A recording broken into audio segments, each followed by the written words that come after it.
welcome to the Real Stuff podcast. Today's Friday, we have Poetry Corner, and today we are having Mr. SENGHOR and the Trinidad and Tobago poets. I will just hand it over to Cassie this morning as he is in charge of today's proceedings. Take it away, Cassie. Thank you, Flavius. Good afternoon again. Flavius is in Jamaica, and we are here in Trinidad. Wonderful. The lineup for this afternoon is KRISHNA SAMAROO, CANDICE SKERRETTE, ARLENE QUIYOUPENA, and KYRON Mitchell. So welcome to all of you, and it's good to have you all reading. I chose the four of you. We will have a nice variety here this afternoon. And Candice leaves at 1. So I'll have her introduce herself first, followed by KRISHNA, then by ARLENE, and then finally by KYRON. So you can introduce yourselves before we begin to read. Just briefly who you are, where you are, and anything extra you want to add. Hi everyone, my name is Candice SKERRETTE. I am from Trinidad and Tobago.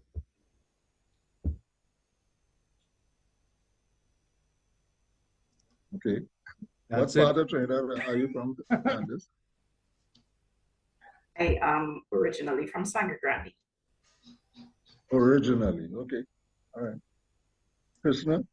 Okay, Candice, I was born in Belmont and I spent some time in Sangre Grande off Picton Road, Michael Street, Picton Road, Michael Street. I'm a retired teacher and I write poetry, prose. I have a couple dramatic pieces as well. I taught for 35 years at Pleasantville Secondary School. So that's brief. Retired, but trying to be active. Yes. Thank you for having me, Flavius and Cassie. You're welcome. ARLENE? Yes, sir. You're very welcome. ARLENE. You need to unmute. Mute. ARLENE. Oh. Yeah. Unmute, You hear me now? Yes. Hear me now? Hello, Hi, hello. Thank you so much for inviting me here, Cassie, and nice to meet all of you. I'm originally from Trinidad. I lived in San Fernando, and I left when I was a teenager to live in New York with my family. I studied theater arts, and my interest in, as I was, pursuing a career in theater as an actor, I got very much interested in poetry. I write short stories also, and also essays. I'm just happy to be here. Thank you so much. You're welcome, ARLENE. You're very welcome. Flavius, can we raise the volume? Is it possible? No, you have to raise it on your end. I can't do anything on my end.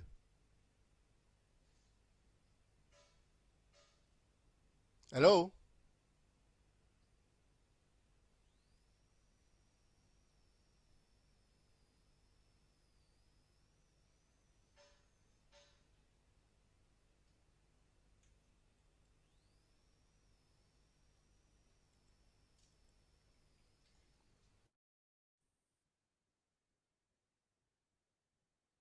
Oh, I have a different view here now. Anyway, well, my name is SENGHOR. I write poetry. I have 3 published books.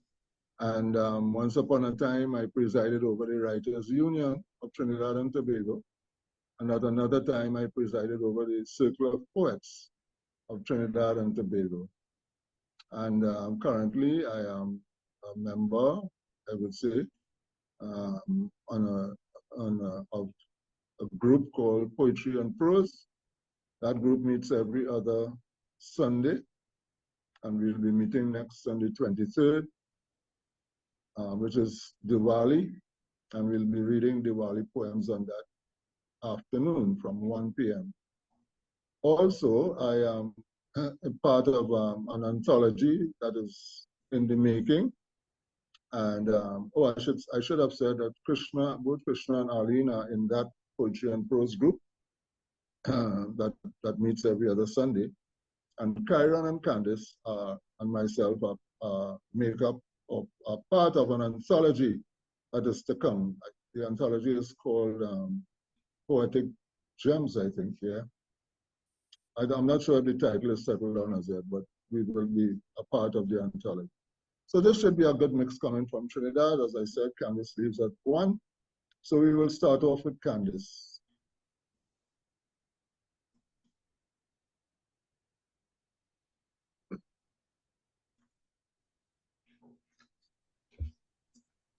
Okay, so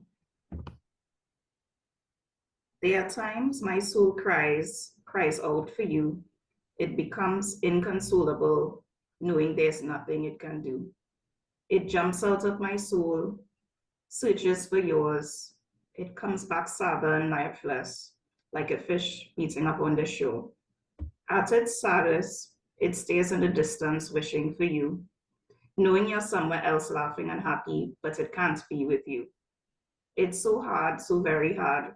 It really wishes you were here. It's a foolish thought and wish, as if we were never we per se. So I try to calm my soul and tell her it's going to be all right. We've been here before. We know how to thrive alone and fight. Every now and again, I can't hide the distance in my eyes. When someone asks, "Are you okay?" I raise my head and say, "I will be," and smile. Thank you. Okay. Well done. We'll have Krishna. Yes. Okay. I asked to read a piece by Derek Walcott. It's taken from the collection Sea Grapes. It's the 5th part of a poem entitled Saint Lucie. Saint Lucie. The title is for the altarpiece of the Russo Valley Church, St. Lucia. I could give you a little background to the poem, or I could talk after about it, but maybe after everybody gets a chance to read. So I will just read the piece. Right? The chapel as the pivot of this valley, round which whatever is rooted loosely turns, men, women, ditches, the revolving fields of bananas, the secondary roads, draws all to it, to the altar and a massive altarpiece. Like a dull mirror, life repeated there, the common life outside, and the other life it holds. A good man made it. 2 earth-bound laborers danced the bote in it. The drum sounds under the earth, the heavy foot. This is a rich valley. It is fat with things. Its roads radiate like aisles from the altar towards those acres of bananas, towards leaf-crowded mountains, rain-bellied clouds in haze, in iron heat. This is a cursed valley. Ask the broken mutes, the swollen children. Ask the dried women, their gap-toothed men. Ask the parish priest, who in the altarpiece carries a replica of the church. Ask the 2 who could be Eve and Adam dancing.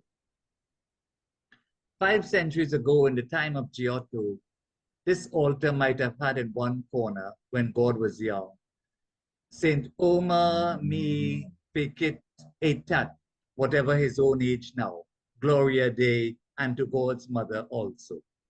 It is signed with music. It turns the whole island. You have to imagine it empty on a Sunday afternoon between adorations. Nobody can see it, and it is there. Nobody adores the 2 who could be Eve and Adam dancing. A Sunday at 3 o'clock, when the real Adam and Eve have coupled and lie in rechristening sweat, his sweat on her still breasts, her sweat on his paneled torso that hefts bananas, that has killed snakes, that has climbed out of rivers. Now, and as the furred tops of the hills, a breeze moving the hairs on his chest, on a Sunday at 3 o'clock, when the snake pours itself into a chalice of leaves, the sugar factory is empty. Nobody picks bananas. No trucks raising dust on their way to View 4. No helicopters spraying the mosquitoes' banjo. Yes, and the gnat's violin. Okay, okay. Not absolute Adamic silence. The valley of Rousseau is not the Garden of Eden, and those who inhabit it are not in heaven. So there are little wires of music, some marron up in the hills by Oleon, some christening, a boy banging a tin by the river with the river trying to sleep. But nothing can break that silence, which comes from the depths of the world, from whatever one man believes he knows of God and the suffering of his kind. It comes from the wall of the altarpiece, St. Omer ad Gloriam Dei Fecit, in whatever year of his suffering.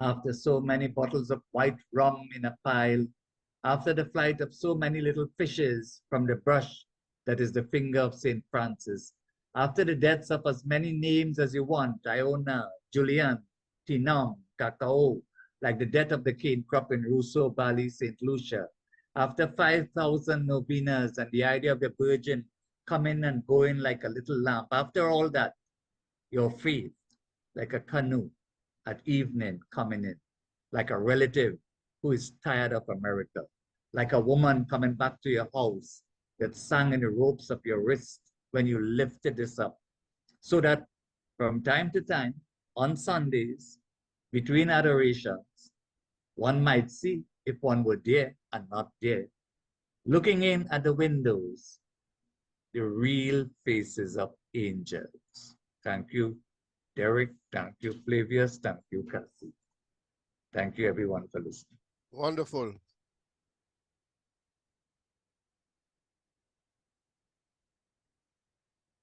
Cassie, you're on mute. Yes. Cassie. My internet fell a little while ago. Yes, yes. I don't know what happened there. That happens. Yeah, I had no Wi-Fi for a few seconds there. Anyway, we proceed. All right. Thank you very much for that Walcott piece there, Krishna. Yeah, okay. And I'll do a short piece here, and I'll be followed by ARLENE and then by KYRON. So my short piece, it's untitled, but for the sake of a title, we'll just call it Summoning Joy.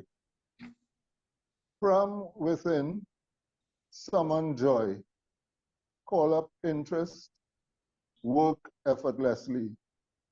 They will laugh you down, you artist, dreamer, you clown, weaving tales with tongue. They will call you mad, mama guy in Trinidad, so glad to be sad. You don't aim to win. Love for life, you jump right in before departing. Then, when you are gone, for a Trini they will mourn with poetry, dance, and song. So that's my contribution for now. ARLENE. Hi. It's called The Border. They walk with remnants of home trapped to their backs, their bodies weathered and bruised. They stop only to bury their dead on foreign soil. Small crosses tag the countryside. They want a seat at the fat man's stable, dreaming a dream for their children. Go back to your country, we don't want you here. Voices echo on the wind, hasten their steps. At the border, herded like cattle, the horses gallop and the snap of the whip keep them in line. The migrants wail, poking their fingers in our eyes. In this land of promise, we see vultures circling, forgetting our long walk in the desert. Thank you. Okay. Wow. Mm-hmm. Yeah. The pity we can't spend much time, you know, praising and analyzing, but well done. KYRON? Hi. Right. So let me start. I'm so disenchanted with the things of this world. We get money to support this frivolous concept of normalcy. Everywhere I look, I see the making of a God unknowingly. I have not yet made money my God, but he keeps beckoning me to worship him, but I decline. I ask myself, is it inevitable? Do I need money? Rhetorical, of course, but money answers all things. So I guess that answers that. But really, I don't. It's the things I need that need money, which justifies mine and everyone else's want for it, making it this world's most glorified deity today. You can't separate yourself from its grip on you and societies everywhere, needed by everything and wanted by everyone. Even the ones that have a surplus or an abundance of it lust for more, as though being introduced to its power for the first time, drooling and salivating over the prospect of more, fueled by their greed. I've never wanted it to floss or be accredited for being rich. I care not to be known, but to make the lives of those around me easier and in turn happier. For I'm always happy despite I don't smile. A smile doesn't equate happiness to me, but I know people have their own vices. Mine is life. And knowing how fickle this meat sack we call our bodies can be no more, and to just waste it on stressing about paper and digits, to me is meaningless. But knowing what it is to be truly happy outside of blowing fiat currencies, going to the clubs, the boat rides, the fetes, intoxicated, struggling to find happiness and acceptance of oneself, pretentiously grinning with joy, befriending those of like indulgence, hoping to find solace in their equal, if not worse, emptiness, heavily under the influence, for that is the only way you tap into the euphoric feeling of happiness. If this is what exceeding riches buy, I don't want a part of it. As Marley said, my riches is life. It's sad people are ready to take lives for monetary gain and with no consideration as to who would be affected in the aftermath of their selfish decisions, families, loved ones, all left in disarray because of what someone wanted, because someone wanted what you worked for today. Don't get me wrong, money has its perks, but when it's made your God, we become blind followers, brainwashed to its power. We'll kill, steal, and even go to war for it. Money can talk, but is a silent dictator, which forces people to do acts unspeakable. It's shameful at best. They can't be justified in this name of this God lucre. I ask myself, is money the root of all evil or not having it is? Wow. Yeah. Powerful. Very Yeah, there's a powerful. lot inside there, a lot inside of them. Yes, very powerful. Will that be in the anthology, KYRON? No. Yeah, so I know. I This saw a is draft. I actually in saw a draft. a series of that I'm doing stay woke, so this is just one of them. Okay, great stuff, man. I saw a draft and I say, but I can't remember reading that. So well done. Yeah. Good. Candice, you are next again. This time we're going to allow you to read two pieces because of your time constraints. So you read one, take a little pause, and then we read the second. Is that all right with you? Great stuff.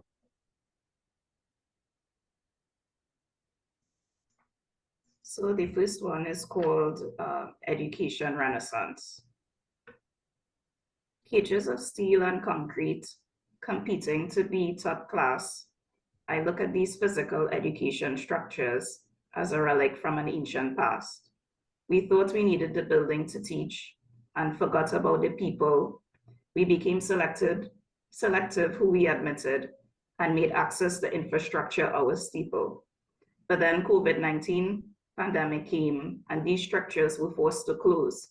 And then guess what happened? The importance of reaching the people rose. Education technology became tailored to reach more people, and all you needed was a device with internet. You didn't need a structure, plane, or vehicle. Imagine the cost savings to parents and students who now could educate themselves without a library or pen or physical classroom. For this reason, I'm thankful to the pandemic for creating more options to educate and increasing opportunities to study, and also widening the access to education gate. Good stuff.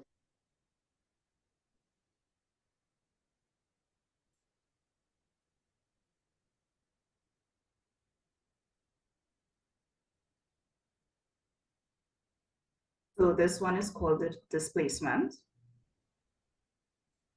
Imagine you're on a vacation somewhere overseas so that you can roam. Then the COVID pandemic closes all borders and you're told you cannot go home. Imagine having limited finances and moving from the homes of friends to friend, feeling like a burden as the days passed. Imagine being part of a story without knowing an end. Imagine listening to weekly news conferences for updates about when you can go home and fly in. Imagine not being told an order reopening date for months and months on end. Imagine consistently refreshing Caribbean Airlines page for new flights to book. Imagine completing this transaction many times only to be told the flight is fully booked. Imagine reaching out to your overseas representative for help and only getting an automated response.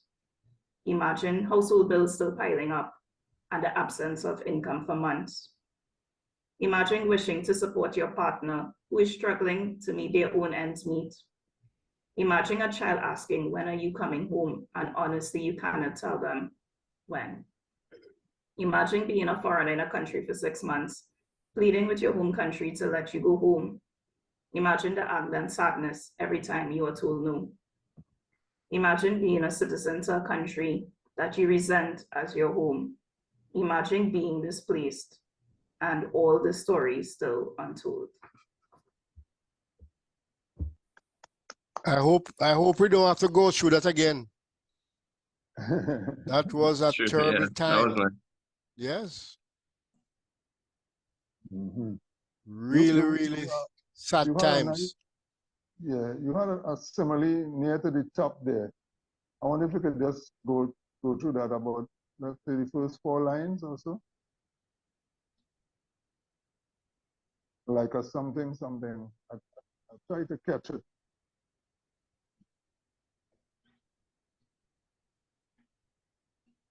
And the last one here, displacement. Is that the first 4 or the last 4? The second poem, yeah.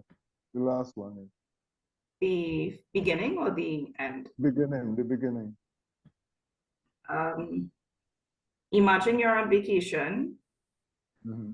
somewhere overseas so that you can roam. Then the COVID-19 pandemic closes all borders and you're told you cannot go home. Go ahead. Imagine having limited finances and moving from the homes of friend to friend, feeling like a burden as the day passed. Feeling like a what? That is it. Feeling like a burden as the day A burden. passed. A burden. Yeah. Oh, right. Okay, good. But that could work too, like a bird on. That's just me. All right. Thank you, Candice. I hope we'll hear from you again before we part company this afternoon. Yes. Krishna, it's your turn. Okay. But I didn't know, Cassie, I thought I was just reading one piece now, and that's why I said I read the Walcott piece, which is okay. That's really why you went to that link. But yeah. you have your own. I have. Yes, okay. I will read. This is from the Public Orator. It's Just entitled. that Krishna and I were in the Writers' Union together, not so? Yes. I was secretary. You were president. Wow. The Gloss of Life. Yeah. Yeah. Yes. What's the name of it? Of this one? The Gloss of Life. Okay. There is no sky, no sunset to or sunrise, surely turns the globe. And the seasons that mark a year belong to that fine relation of the Earth's tilted rotation round that ball of sweltering fire we call the sun, which to be sure, cannot twinkle, just like all stars. They burn like seething particles of a bomb banged eons ago. They flare up and then they fade out, like the cells within each of us, die like living matter on Earth. This sphere, clustered with millions of bodies spinning in this disk called heaven or the Milky Way, light years away from neighboring millions of galaxies, mere grains strewn across this vast universe, like images orbiting this brain. Thanks. Orbiting this brain, eh? Yeah, this brain. Yeah, I hear Images. you. Livius, you want to say something? No, man, go ahead. All right, okay. Keep so it going, keep it going. I'm I'm just going with- enjoying the poetry. Great. I'm going with something here called frenemy. Ah, I think we all know what that is. oh yes. Friendly enemy, or what have you. So it's a short piece. I'm doing that because you are my guests and I want you all to have the greater say this afternoon. Frenemy. When your best friend becomes your worst enemy, do you remember Marley, Farley, Rowley, or the latest version of a me you hope would change completely? Or would you then depend on your worst enemy becoming your best friend? Send love, best wishes, hugs and blown kisses to a you dream of secretly. Clouds of all descriptions roam encompassing sky. Suns shift, their destination unknown to a you, to an I. Enemy is friend in contemplation. Friend is any me in mind's eye. Yeah, that's it. Wonderful, wonderful. It's a frenemy. Who is next? KYRON? No, not KYRON. ARLENE. ARLENE. Yes. This is called Cocoa Pods. The girl walked on her toes and wore rubber bracelets she collected from jam bottle covers. The bracelets swallowed her wrists. They didn't glitter like the silver ones she saw on the arm of the Indian woman in the market. The girl had leaned against the vendor's stall, gazing at the morning light dance on the edges of the woman's bangles as she weighed the pigeon peas. Her heart ached. On the girl's birthday, she replaced the rubber rings with 2 gold bracelets with cocoa-shaped pods at each end. Her mother did nice things like that. And sometimes she threw pots, sending the girl flying.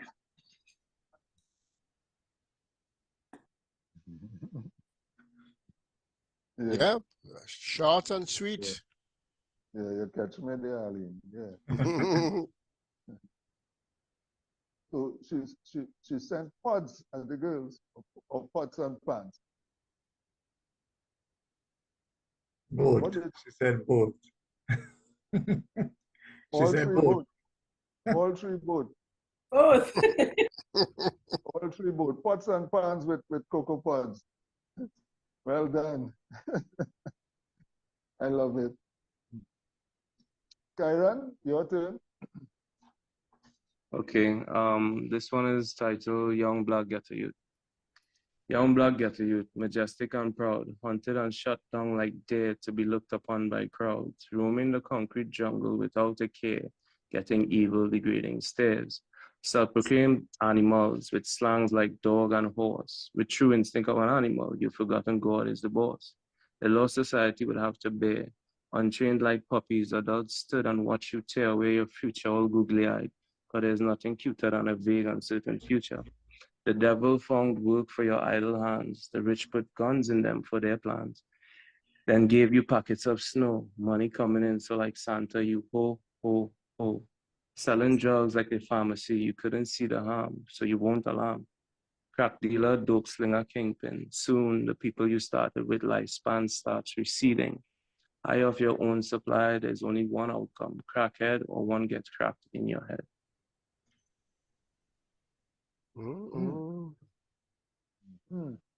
So real. Yeah, dramatic. Yeah, you know? so real. Yeah. Yeah, I could see that being kind of acted out in a play, like a little skit. There's some serious concepts there by Kyron. Well done. Thanks. You need to think about your own book, apart from the anthology. If you know, based on the trend that we are hearing here. Okay. All right. Arlene, you have your own book? Books? Arlene? Not as yet. Not as yet. All right. Well, you have to do that too, man. All right. So, Candice, we'll go with you before we yeah, we'll go with you. It's now 6 minutes to 1, so we'll go with you. So this one is called Joy Stealer. It's called what, sorry? Joy Stealer. Joy Stealer. Joy. Okay. Joy Stealer. I haven't seen you in a while. You asked me if I'm married and have kids. Like life would be only complete if I did these two things. You say don't wait too long because my eggs will dry up. You ignore all my career successes because after 30, these things matter not. You say, why haven't you gotten married? Don't wait too long because beauty fades. As if genetics and weight leads to successful relationships out of the gate, leads to a successful relationship out of the gate. I want to say it's not your business what's in my uterus and who I date, but I know many people who socialize this way, and unfavorable responses are viewed as jealousy or hate. Yeah, very, very profound. Yeah. Cryptic. And since you are leaving, you could give us another one before you go.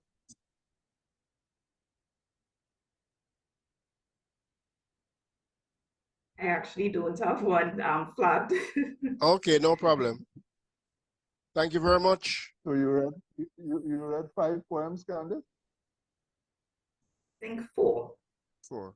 You think 4? All right, no problem. Thank you very much for coming. If you're leaving now. In a while, all right. Okay. Yeah, I know you want to hear Arlene again. Krishna, Krishna, take it from here. Me again? Yep. All right. I'll read this 29.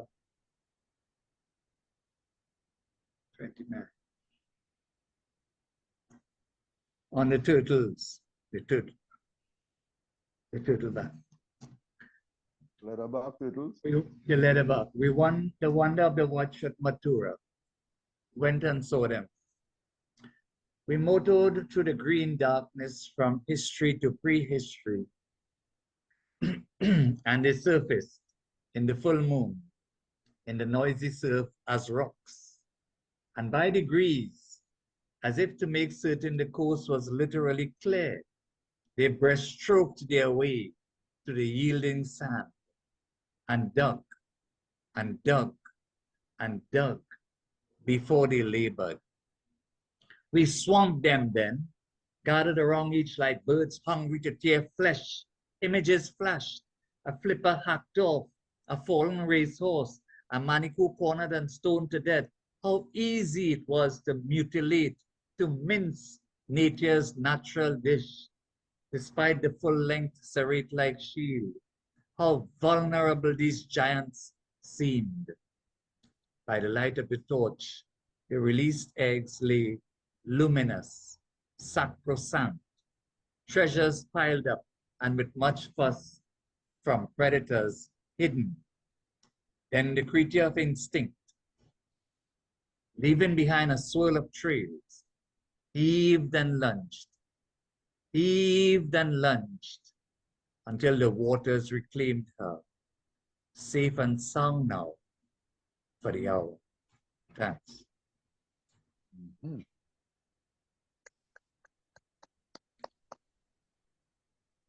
Unveiled. It remains to be seen if a story can ever be written without a conflict, without some obstruction to be overcome, or a delight without the satisfaction. So they went to school together, obeyed the golden rule, and spent their time in botanic gardens tending flowers in the cool. He engaged the girl next door, and though they were from poor parents, their love knew all the more. None desired to outshine the other. Money and health were not a bother. He had a brother. And then one day it came to pass, they met at Mass and prayed until at last she had a sister. And just like that, the four faced the fact.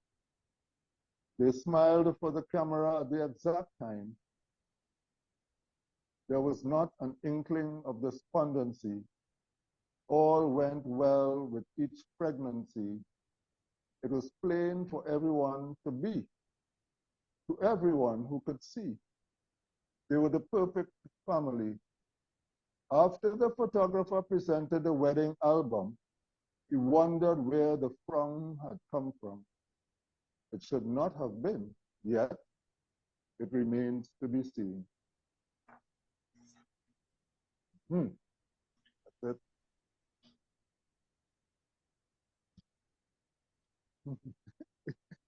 ARLENE, ARLENE. home stretch here. ARLENE, let's go. Yeah. It's a short one. It's called Where the Ancestors Gather. The night before you slipped away, I sat alone with you, watching your eyes darting as if you had arrived at a transport station where the ancestors gather. I waited for you to look at me, and when you did, I became your island child, making a monkey face, nose pushed up and teeth bare. And in the quiet of the room, your eyes focused, lips parted, laughter. Thanks. Wow. You're always leaving us wanting more, ARLENE. Yeah. Yeah. Nice. KYRON? Okay, this one is titled Where is the Love? The Perspective of the Loveless.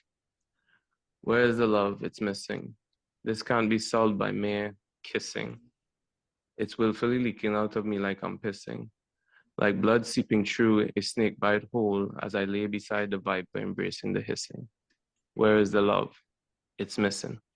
As it goes, I begin hating everything that's not me. Love is real, so hate must be. It's so clear to me, you must see. As the love leaves, the hate craves me, seeking it, hoping someone saves me. Love is needed, but apparently that hates me. Where is the love? It's missing. Love that. Like Yes. the rhythm. Yeah, like the rhythm, man.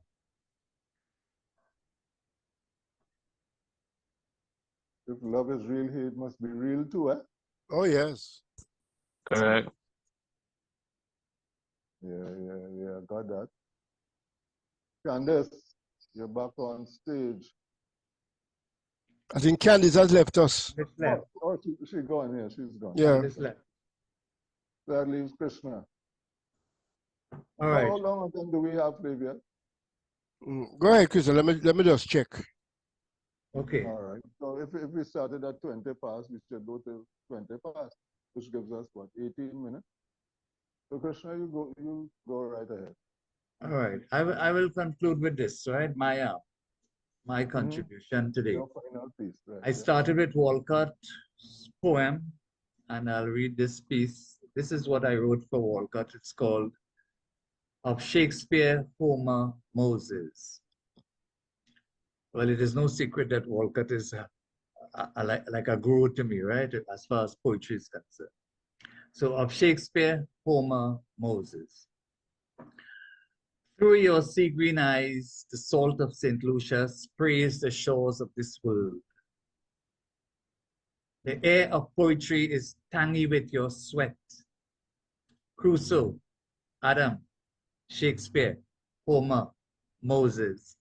Your kind, these spheres seldom crosses. You speak a language that is coarse.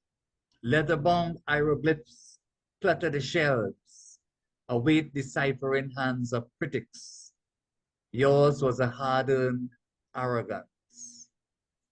In a new world, and to write verse with the texture of the sand one walks on, I in the seascape, a self divided, considered the detritus of history, in the belief that out of this debris, our classics could be written, our heroes found and fashioned.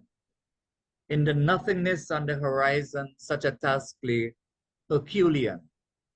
That became your avowed vocation. Now the twilight most resembles dawn. Wave after wave of sensations crawled as I watched you in laurel's wreath. The blue ink of your Caribbean verse, all foreign shores for life has touched. You always claim our fame was art. In one great heave, our name you've lifted. I join the chorus of this noble music, paying homage to you, Nobel Derek. In your hands, poetry is once again magic. Thanks. Wonderful. Okay, thanks. Yes. Yeah, we can go up to 20 past. Right. So Or I'm anytime. changing the order here a bit. Hello? Sorry? No, I'm saying we can go up to 20 past the hour. Yeah, sure. Okay, so I'm changing the order here a bit, and we'll go with KYRON, and followed by ARLENE, and then followed by me, and then we'll see what happens after that. Me to go? KYRON? Yeah. Yeah. All right. This one is titled Killing Time. At noon, one shot rings out and I'm there, lounged in my chair. At 1, another reverberates in the air. Positioned differently, there I am with not a care. At 2, it doesn't seem like it would stop while I'm here. 3, the shots continue, not one spared. 4, investigate, no one dares. 5, I'm no longer stationed in the chair. At 6, it becomes more apparent what is taking place here, especially to those that can't hear the muted shots sounding through the air. At 7, the source of the shots is made clear with every ticking of the clock, in this case synonymous to a Glock. The killing of time resonated with every shot. Mm. Give us another one, KYRON. Yeah, that was deep. Give us another one. Just give me a second. You go ahead. I'll be Sure. coming back. All right, this one is titled Smart. Smart is what everyone wants to be. Everyone wants to learn this silly, mediocre art, but wisdom is key. It takes a wise man to see what's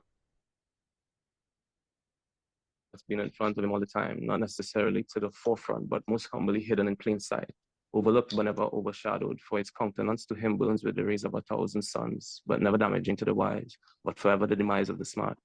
Smart sees the logic in things, the most rational of outcomes and happenings.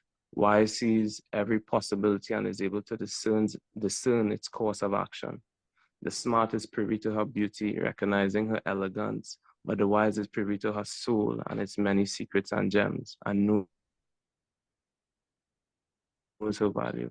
The smart tries to understand what can't be understood, but the wise understands everything need not be understood.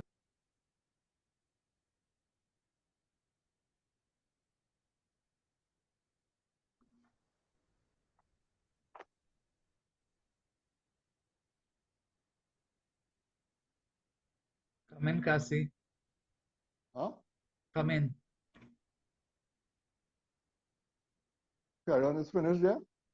I think so. KYRON?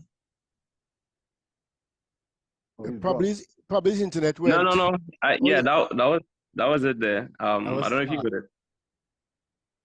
Yeah, no, well, I heard the ending, but I didn't realize he had finished. As I didn't hear, I wasn't in the middle now. Arlene is next anyway. Arlene?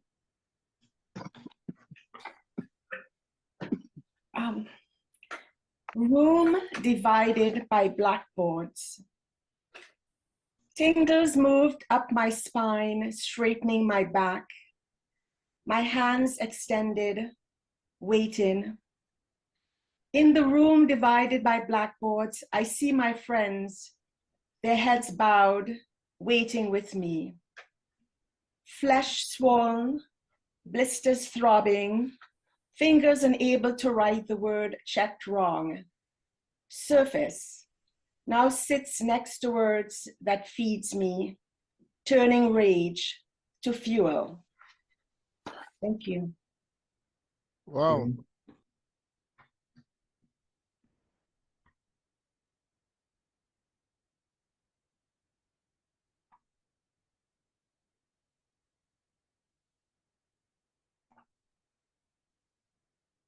One final piece, Arlene.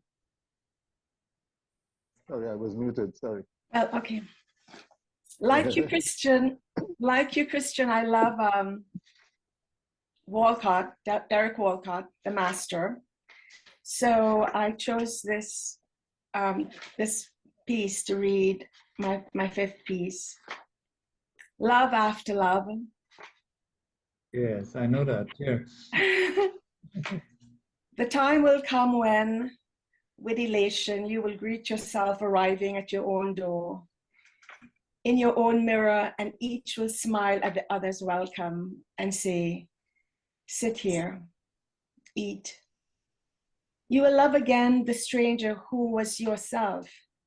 Give wine, give bread, give back your heart to itself, to the stranger who has loved you all your life, whom you ignored for another, who knows you by heart. Take down the love letters from the bookshelf, the photographs, the desperate notes. Peel your own image from the mirror. Sit, feast on yourself. Thank you. Wonderful, wonderful. Yes. It's from the master himself. Yes, yes. That's right. That's right. I think I posted, no, it wasn't Walcott. I posted something from Pablo Neruda called Love. This Walcott, the piece you just read is called Love After Love. Yes. Pablo Neruda's Love, of course, it's Neruda, so you know it's high stuff. And I posted that in the chat where we are doing the anthology, you know, that people could get a taste of that sort of thing. Okay, I'm going to read a poem by a grandmaster, not just in writing, but in age, because he is deceased. And when I knew him, I was a young man. And when Krishna knew him, Krishna was also a young man. His name is Harry Seeley. And he is the winner of the Poetry Day competition, His comments.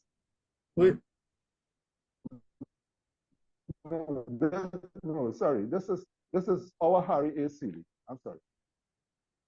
He's the winner of the Poetry Day competition 1989 in Dominica, published in the New Chronicle. Our Harry Seeley, Krishna and Arlene, right? You know who I'm talking about, of course? Yeah, right. And his poem is the song of ourselves is as sometime-ish as the waves, or the slipping away of the sun over a distant horizon. It's the hubbub of a crowd, their cries of responsibility, and their deafening voice of desires. The song of ourselves is from the lyrics of others.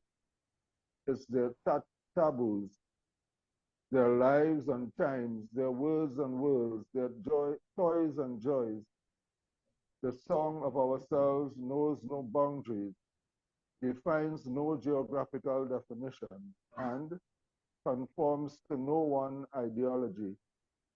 The song of ourselves cries out, reaches out and across cultural imperialization. One voice, different noise, same lyrics. We find in the lyrics of others the song of ourselves. And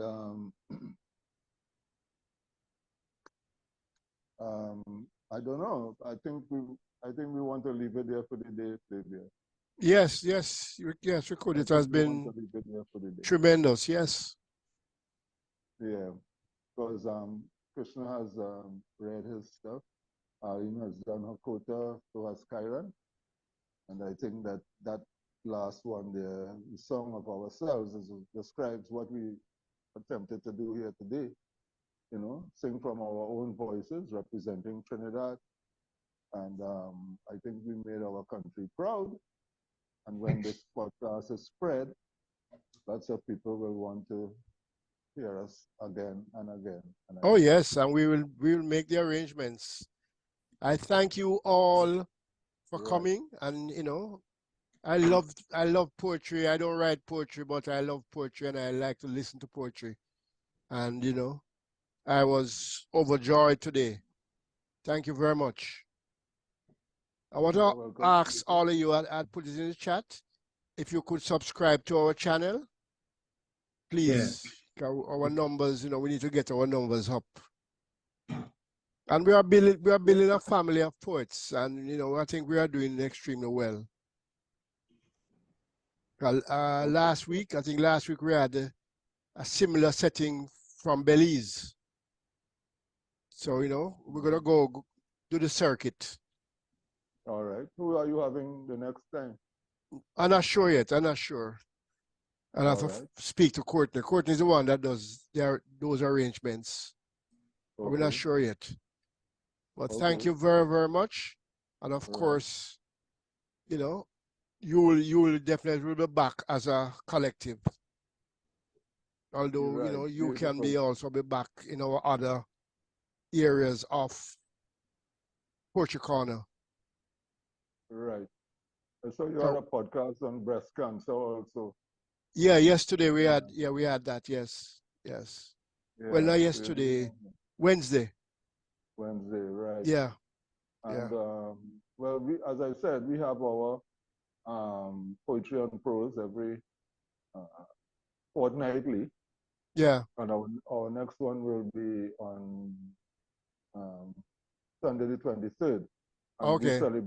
We celebrate Diwali over here on Monday the 24th of October. That's 2 Mondays from now. So I will send you the link so that yes, please. And if you can spread it out. Yeah, man. So that you can join us on that Sunday afternoon. Sure. We begin at 1. We begin at 1, which is noon by you. Yeah. Right. Okay. Yeah. So we'll see how we could link up and make friends with each other in that. Okay. Way. Wonderful.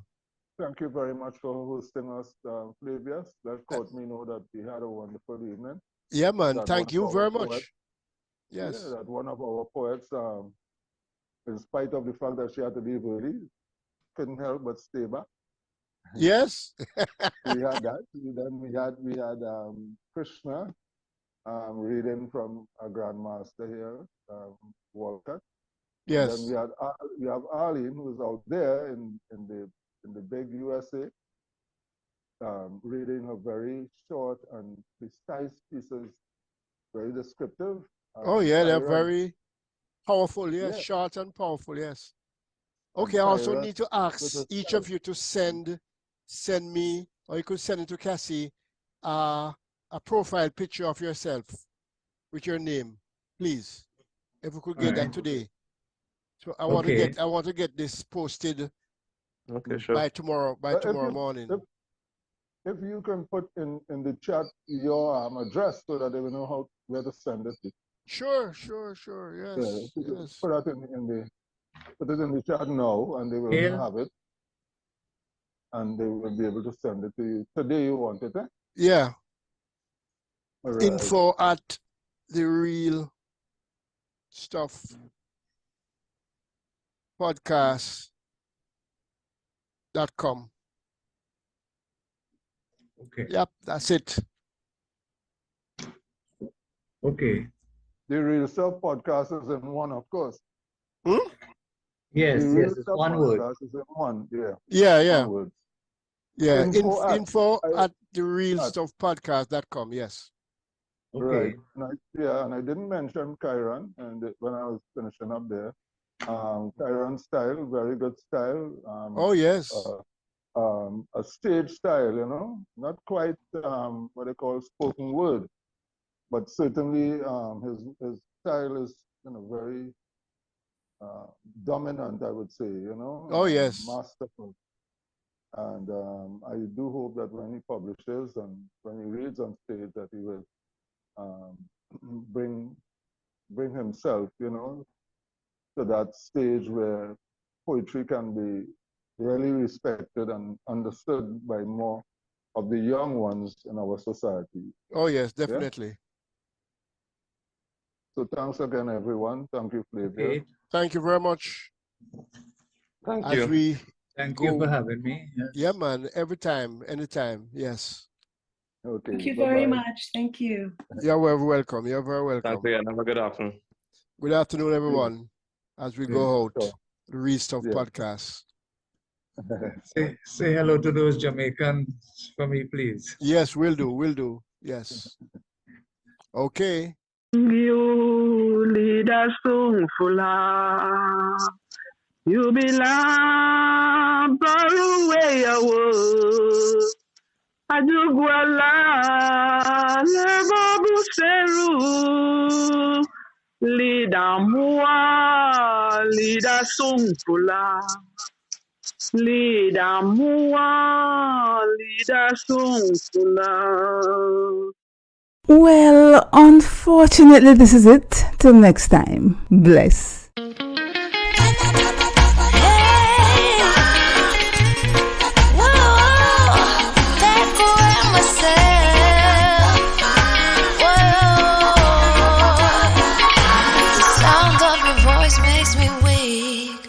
All you gotta do is just speak. One word is enough, and I'm no longer so rough. I forget what I was trying to say. I no longer do what I was gonna do, but you're no good for me. That's why me do what set me a figure flee. Me have to take away me say. Me have to take away me